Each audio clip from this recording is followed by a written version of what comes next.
మొదటి నుంచి నాకు ప్రకృతి అంటే అమితమైన ప్రేమ. ప్రకృతిలోని ప్రతి అణువు నుంచి ఏదో ఒక విలువను నేర్చుకుంటూనే ఉన్నాను. ఇక్కడ ఒక విషయం చెప్పాలి మీకు. అన్నిటికంటే నాకు సముద్రపు కెరటాలంటే చచ్చేంత ఇష్టం.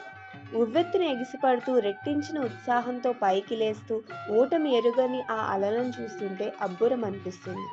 తీరం వైపు అల్లరిగా పరుగులు పెడుతూ నీకు అందని సుమా అని తీరానికి సవాలు విసురుతూ సంతోషం తప్ప మాకేమీ తెలీదన్నట్టు కెరటాలు కొట్టే కేరింతలు చూస్తుంటే భలే ముచ్చటేస్తుంది.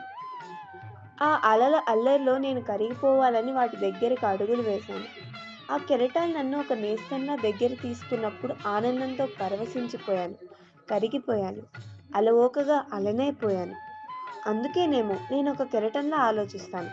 పడిన వెంటనే పైకి లేవడానికి ప్రయత్నం చేస్తూ ఉంటాను. గెలుస్తూ ఉంటాను. ఓడిపోతాననే భయం లేదు. ఎందుకంటే నేనొక అద్భుతమైన కెరటాన్ని. నులివెచ్చని గాలికి మొప్పునై కురిసిన వర్షపు చినుకుని. నిర్మలమైన మనసులా ప్రవహించే నదిని. మంచు బిందువునై ఆల్చిప్పలో మెరిసిన ముత్యాన్ని. ప్రకృతిలో ఒక అణువుని. నిరంతర అన్వేషిని. ప్రకృతిలో మీకు ఏ అంశం ఇష్టమో, ఎందుకిష్టమో కామెంట్ బాక్స్‌లో రాయడం మర్చిపోవద్దు సుమా!